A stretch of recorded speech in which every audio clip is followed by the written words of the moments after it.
There we go. Hey, welcome everybody. How you doing? Happy Wednesday. Hope you're doing well. Excited to jump on with you here today as we continue through the summer. Hopefully your summer is going well. And man, pray that the Lord is just doing a ton in your life right now, your ministry right now. It's been so fun to jump on calls with so many different leaders over these last several weeks to see everything that is happening. Would love to just make sure sound looks good, video looks good. Drop a comment in the comment section. Would love to see who's here with us. We got a couple people on, which is really fun. Jumping on for our next monthly training. Today, what we're going to begin to do is just talk through protecting margin. This has been a conversation that we've been having with our different leaders through this summer. Obviously, summer is one of those times where things wind down a little bit, things slow down. Often ministry schedules will change. And so just a great opportunity to spend some time and look at how do we best utilize that time. So this is a conversation we've been having with different ministry leaders over the last several weeks. And in fact, if you haven't yet, we have a private free community where we jump on almost every Monday for just about 15-20 minutes, talk through some leadership pieces, some things, some conversations, some resources, some frameworks. In fact, we've been talking about margin as one of those standing kind of conversations moving forward here for the last several weeks. So we're going to jump in here for a few minutes. This has been a conversation we've been having, and excited to jump in with you here today. So let's just jump in here. We've been talking about this, like I said, for the last month or so. In fact, if you've been on our weekly lives, there's really begin to be kind of three different areas that we've talked about in terms of the cost that we're not warned about when you're in Bible college, when you're in seminary, when somebody invites you into ministry and all of a sudden ministry begins to grow and ministry begins to move forward with one second.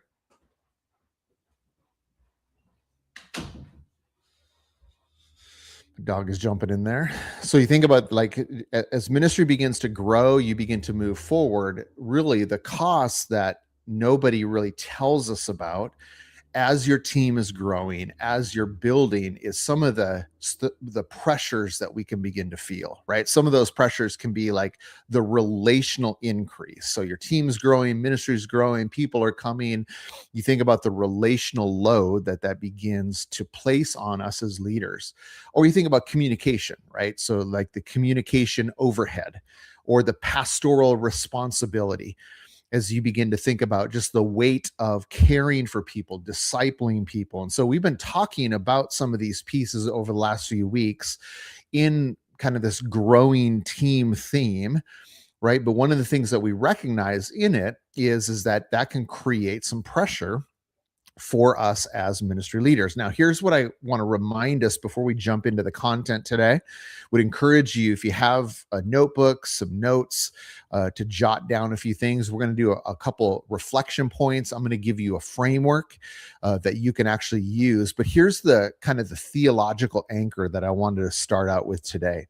And it's really this idea that we need to be reminded of consistently, that I need to be reminded of consistently as a leader before, we think about really what we're called to do, that nothing really that we're going to talk about today that we're following is really around a technique or a simple hack to manage your team better.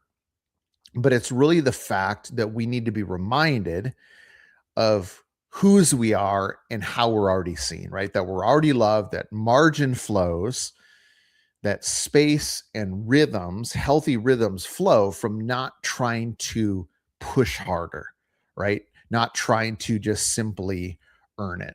And so what I want to teach you today is we're going to be walking through some of these same frameworks that we have been utilizing with our teams, with our leaders that we've been working through. In fact, we're going to get you what we call the margin map.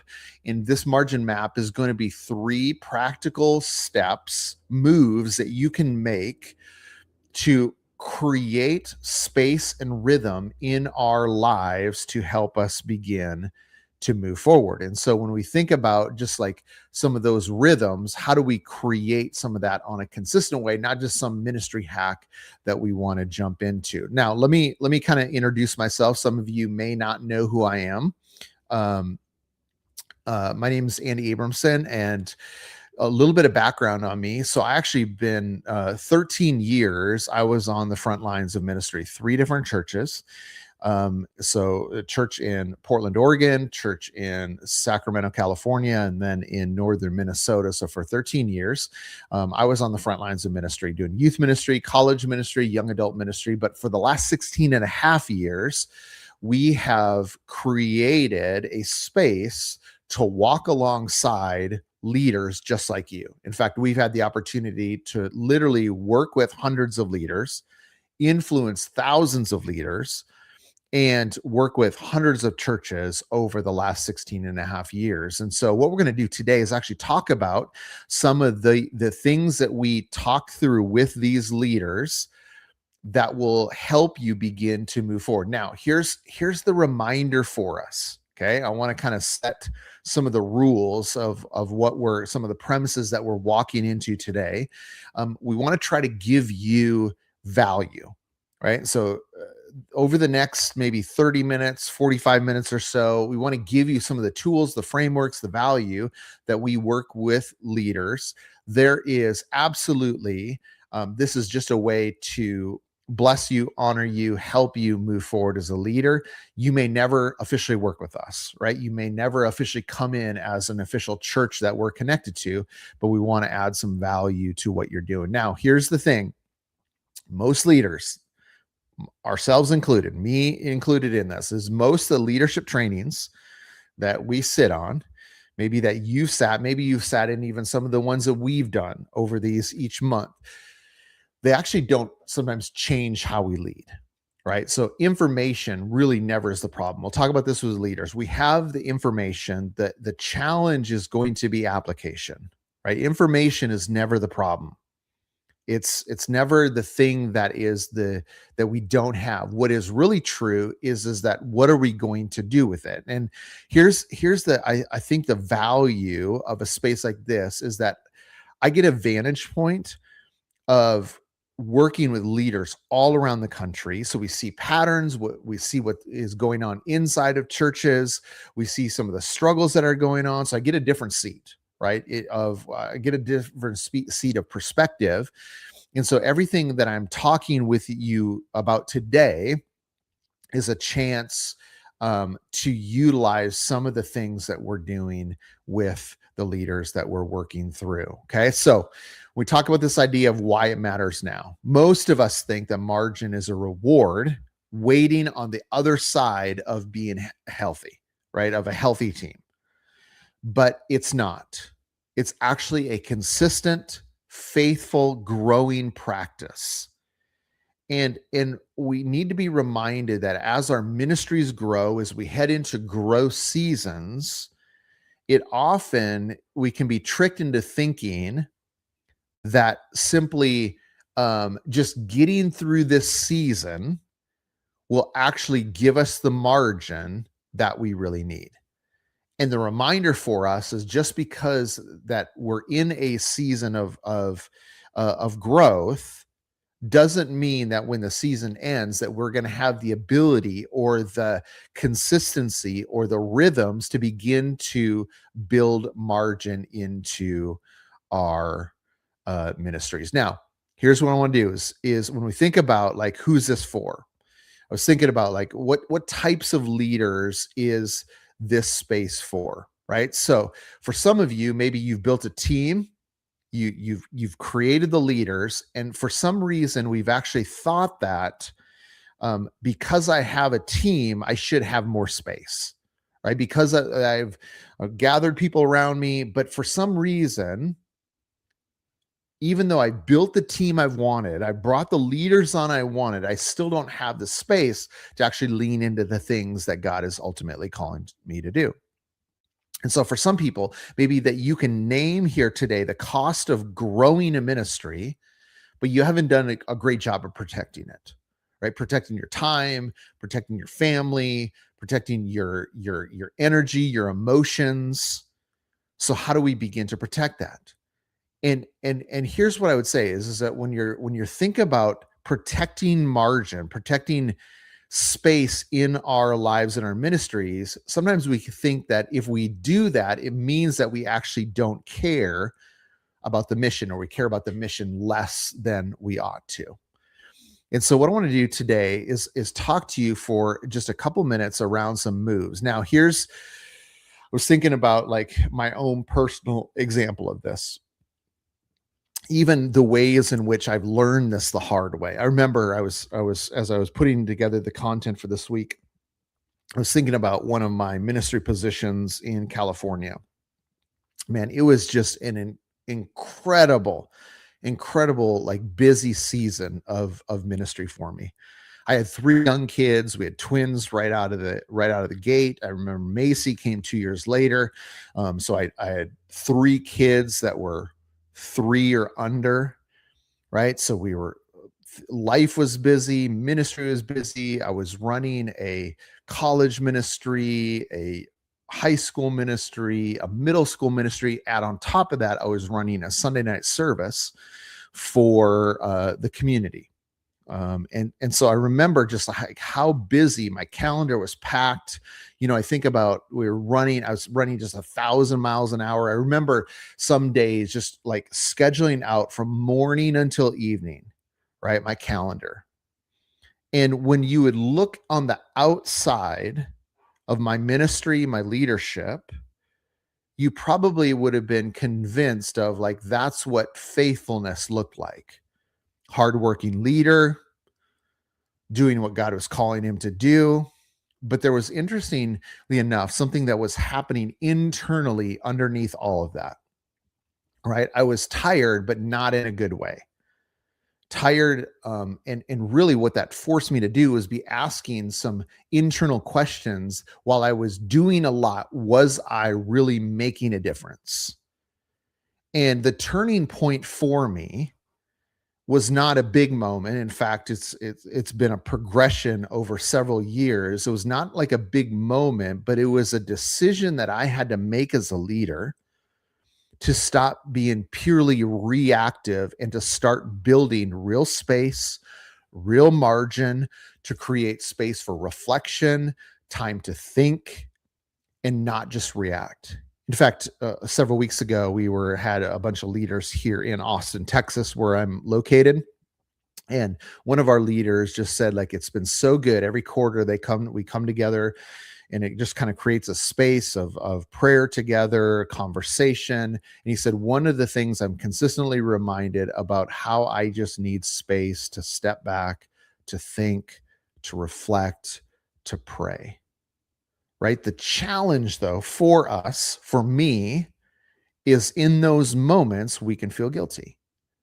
Right? So we can think that if I just push a little bit harder, a little bit longer, a little bit more, then I will somehow like be rewarded to be able to slow down a little bit.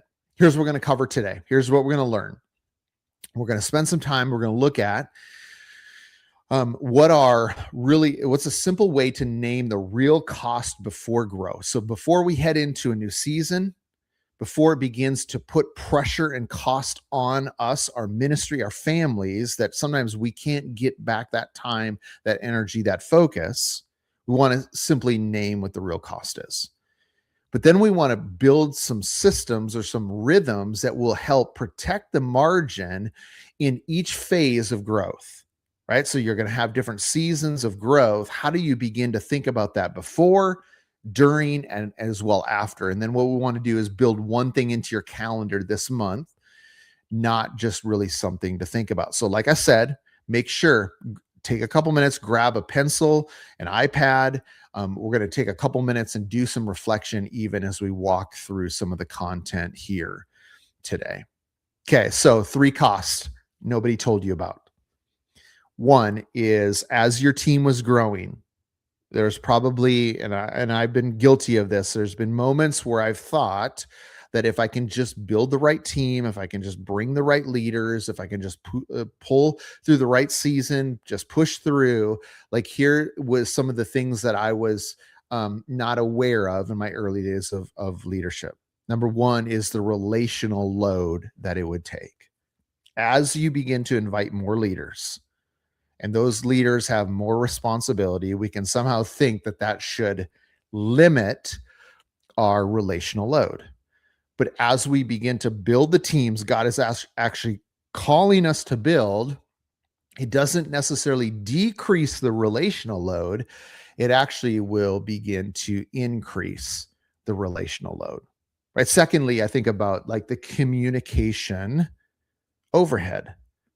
So as you begin to add more ministry, as you begin to add more leaders, as the ministry begins to push forward and grow and develop, and I was just on a call with somebody here from Florida just a few minutes ago before I jumped on, is there was a pressure of even the communication that he was being to navigate. And then the last one I think is particularly applicable to us as leaders is pastoral responsibility. Right? That we feel the weight of caring for people, discipling people, walking alongside people. And the more the ministry grows, the more the leaders get brought in, the more people we bring around us, is that ministry pastoral kind of pressure doesn't decrease, it actually will increase. So here's what I want to do is I want to name for us 3 moves. Okay, 3 moves. And in the second move, we'll talk about just the idea of this map that we want to build together. So if you've been with us, like I said at the beginning, for the last month, even last month, we spent some time talking about team building, right? So maybe you've been given some of the language and we've processed it through on our weekly calls. Maybe if you jumped in our community in our weekly calls, but this month is really around the gap between having the language that you're actually building something with and then knowing what to do with it, right? So last month, we challenged us as a community to name some of those pressures. But here's what happens sometimes when we name the thing out loud, right? One of the things that can happen is one of kind of 2 different directions. Number one is that we can begin to like overfunction, right? We know the weight. We know that things are increasing. We know that that's a pressure. We've named it out loud. But then some of us will work harder, like we'll push more, we'll try to carry it further. So some of us, even though we name what the pressure is, we can try to push harder. But then for some others of us, maybe the other direction is that there can be a quiet resignation that we're not going to fight that pace anymore, right? We just accept it. That's what ministry is about. That's what the game must be. Like, I just got to be going 1,000 miles an hour. I got to be out 5 nights a week. Like, we just kind of just say, well, that's just the way it is. That's what God's called me to do. I'm not going to really fight the pace anymore. I'm just going to accept it and say that this is the cost of a growing ministry. Now, both of these, and I've seen these responses from leaders, are understandable, right? But naming the cost was never the finish line for us. It was the start of something. And I was thinking about this idea this week that language without a practice is just a more articulate way of being stuck. So language without a practice is just a more articulate way of being stuck.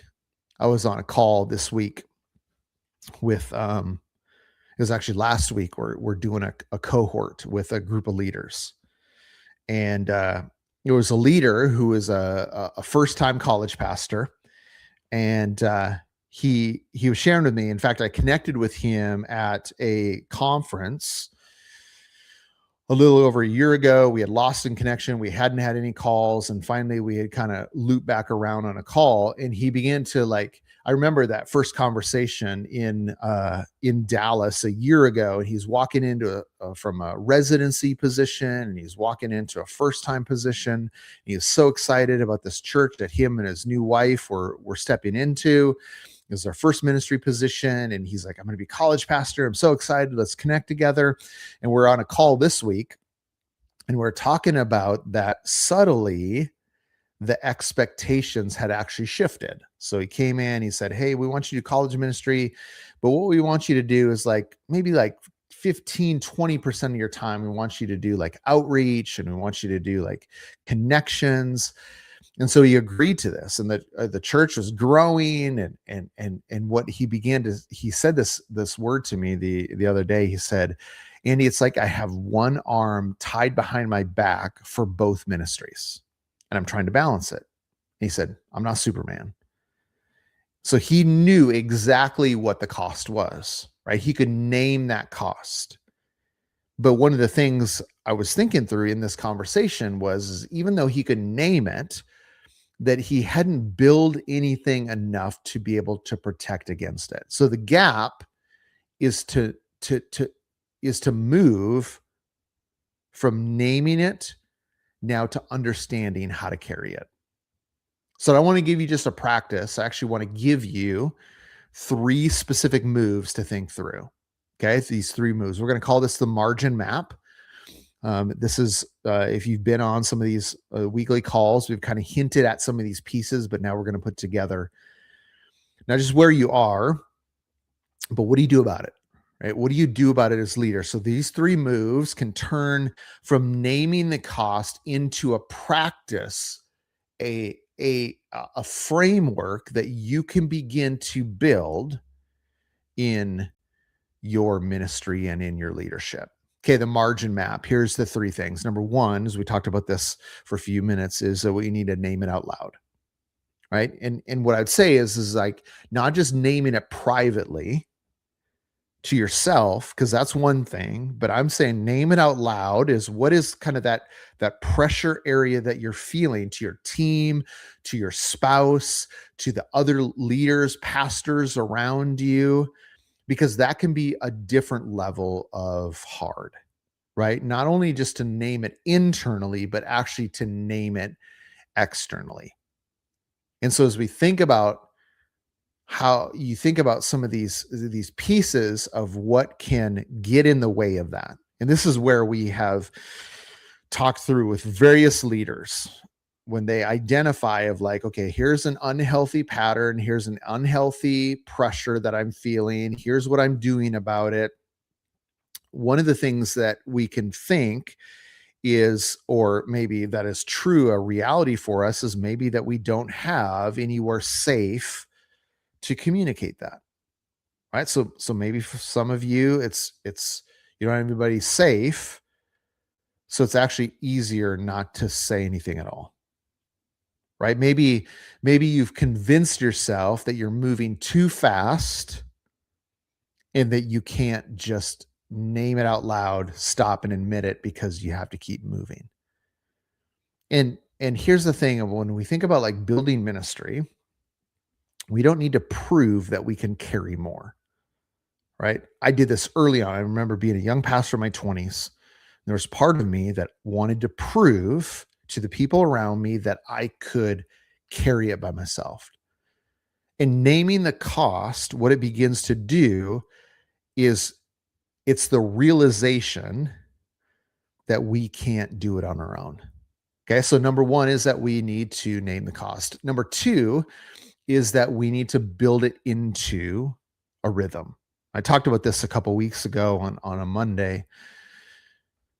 Most leaders, here's kind of the tripping point in number 2, is that we name it, we kind of casually say, yeah, I probably should do kind of something about it, but what they fail to do is actually build it into an actual rhythm, and they keep it with just like willpower, right? Like I can just power my way and fix this on my own without actually taking intentional steps to build it into a rhythm.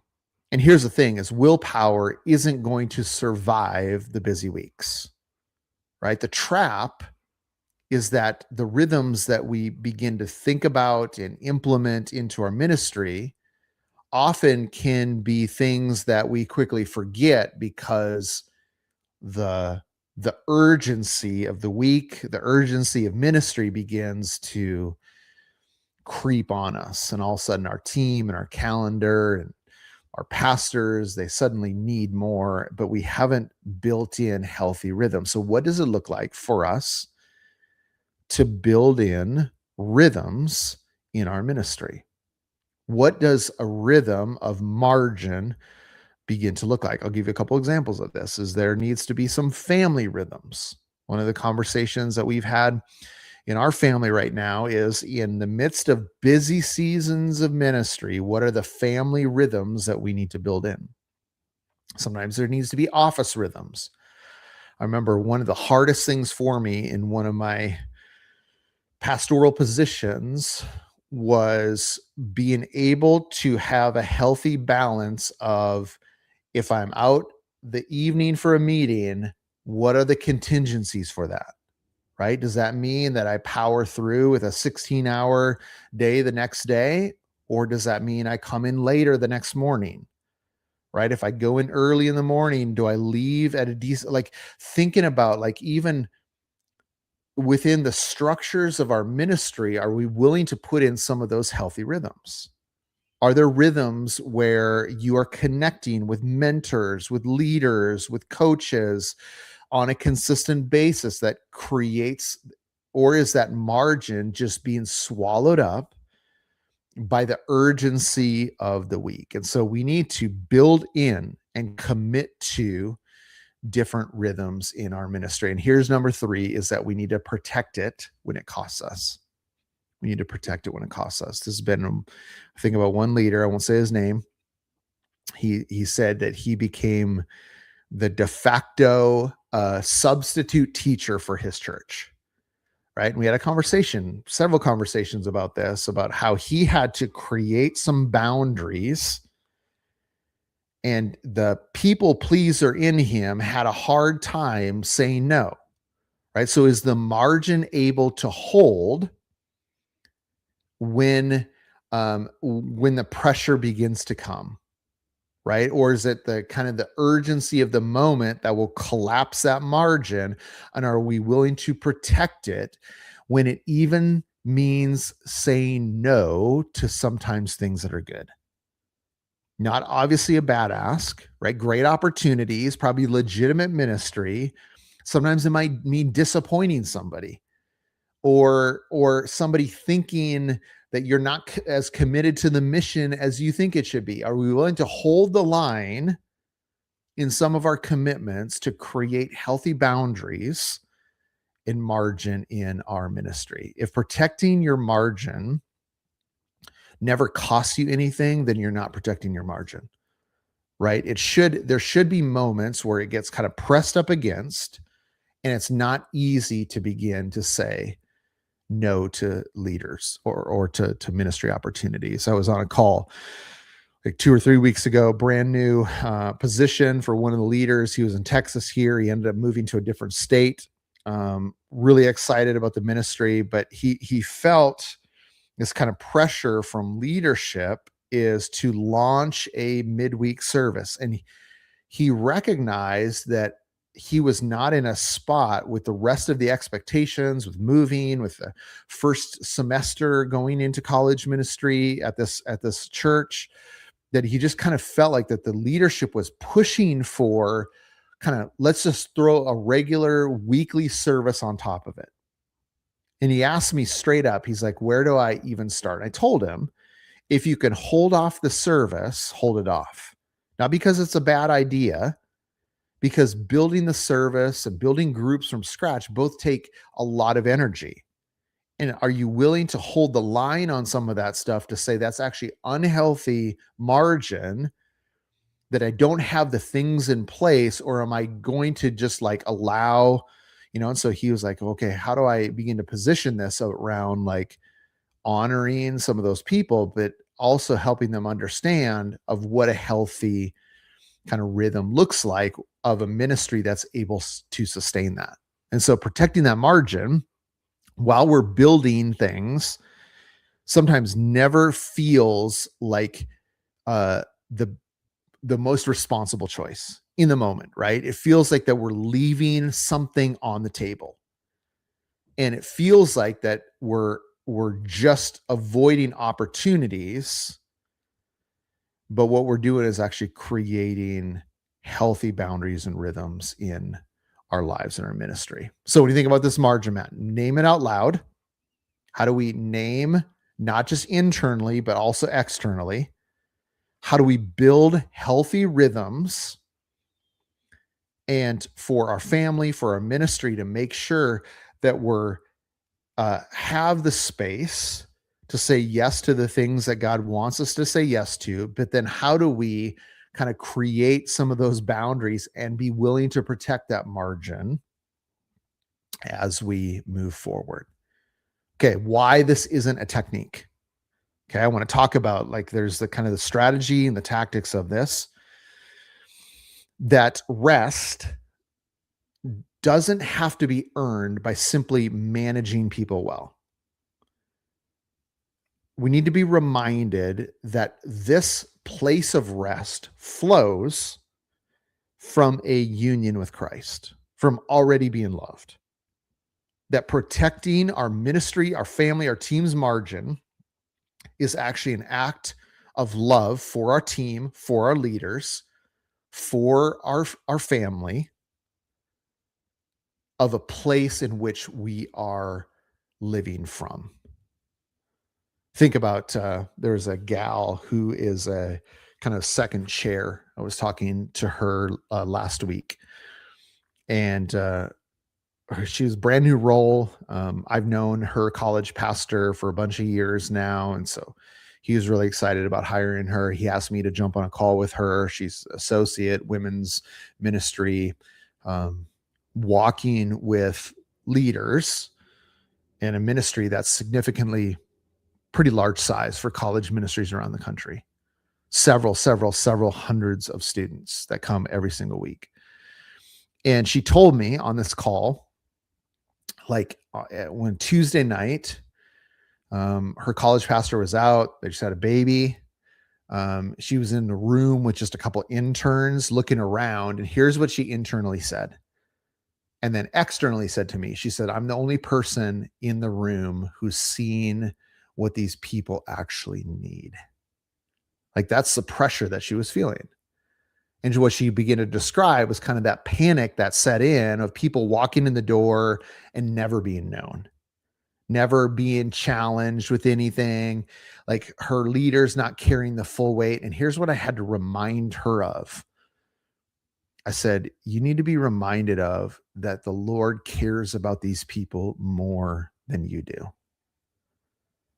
That instinct to be the only one who notices, only one who's carrying it, the only one who has commitment. When we think about that, that's a small view of God, right? Margin doesn't hold because you manage everything well enough. It holds because you were never the one to carry it by yourself. And we need to be reminded of this as leaders. This is not a tactic. This is a posture in which we live from. Okay, a couple things here as we close down. Margin doesn't hold because you manage everything well enough. It holds because you are actually never meant to carry it alone. Rest flows from being loved, not from carrying it by yourself. So here's what we want to talk about for a couple minutes. We're going to open up a couple opportunities for Q&A. Here's what I want you to do. Okay. I want you to take a minute and I'm going to ask you a question. Jot it down on your notes, your phone, your iPad. But I just kind of want to walk through these questions and give you like a minute or two of reflection on each of these questions as a way of processing what we've talked about today. Okay, question number one. Here we go. So we'll take a couple minutes and just talk through this or reflect on this here individually. Where has margin already started eroding since you built your team? Right? So as you begin to look at the building of your team, where has margin quietly been eroding without you even realizing it? So I'll give you a minute or two here to reflect on that.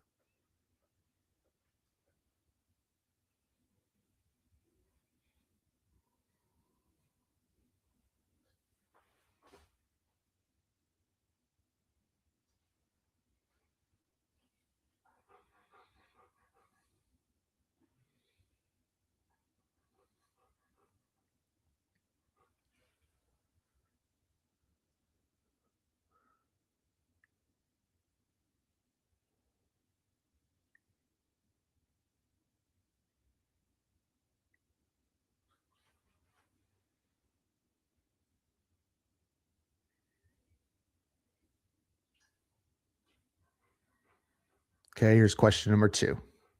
Question number two. What would protecting it when it costs you actually look like this month? So how do you make commitments to protecting margin when it will actually cost you something this month? I would love for you to name one or two things that you need to commit in terms of rhythms for this month. I'll give you a minute to reflect on that.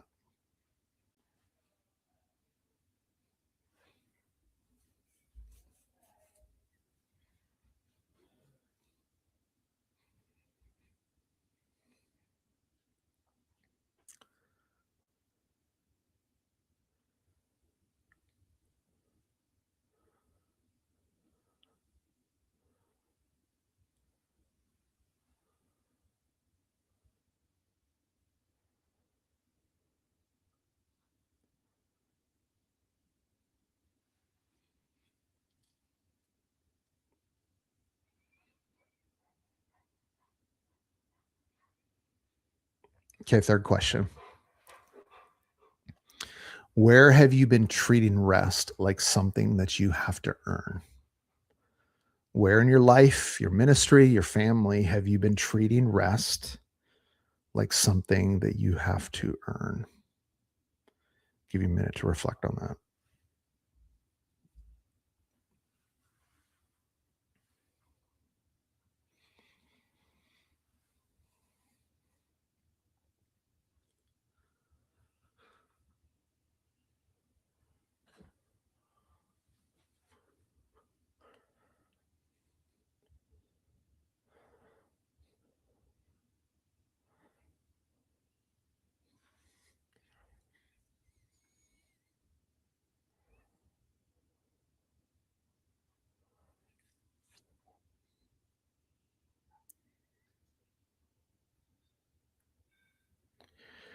Okay, here's what we're gonna do next. I want to pass along an opportunity for a resource for you, something that we use with our leaders. But while we're doing that, would encourage you to go ahead and, if there's any questions, you can go ahead and post them into the chat, into the comment section, and we'll walk through those different questions. Let me share with you a little bit about a resource that we have. So today we've been talking more about the strategy, right? So we talk about the difference between strategy and tactics. So today is really around the strategy of how do we begin to protect margin in the first place, right? So you think about some of the shifts, some of the rhythms, some of the things that we're building in. One of the things that we want to offer you as a resource is a tool that we use with our ministry leaders around how do we then begin to structure our time We call it productivity for ministry leaders. This is actually some tools, some frameworks, some things that we work through with our different leaders. In this productivity for ministry leaders, we have 7 different kind of sessions, trainings that we go through. These are what we coach our leaders on one-on-one. You built at your own pace so you can cover them as you go. We talk about vision, energy, goal setting, big 3, tracking progress, how to do some time blocking. So once we create the margin, how do we make sure that we're actually beginning to utilize some of those? So this is a huge value that we want to pass along to you. And I think it'll help you say, okay, I'm creating margin, but now how do I begin to best leverage my time, my energy, and my resources? There's some really great tools, frameworks that I even use on a daily basis for making sure that I'm doing what I need to do in ministry. So here's what you get. A couple things on that, some real structure, 7 sessions, working through at your own pace. We got some bonus tools and tips at the end, and then the recap as well. Okay, so let's do this. We'll send the email for it as you go out. So you'll see that in your inbox, an opportunity to see a little bit more about that. So let's open it up for some questions. I'll just do a minute or two. There's a few people that are on here live. So would love to just pause here. If there's something specifically we can answer in this, we'd love to do that for you. If not, we'll keep moving forward here today. So we'll give it a second here for questions.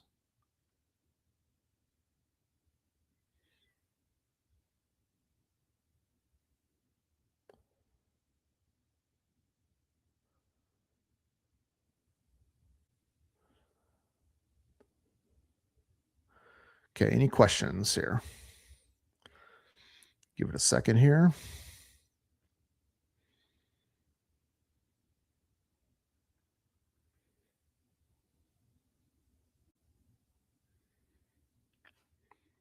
Okay, we will send out the recording for this replay if there's no questions. Be watching your inbox for that resource. Look forward to seeing you at some point, chatting with you down the road. Excited about the ministry that God's called you to do, and we're rooting you on. Reach out to us if you need something. We love you all. Love the work that you're doing. Keep after it. Okay, we'll see you guys later.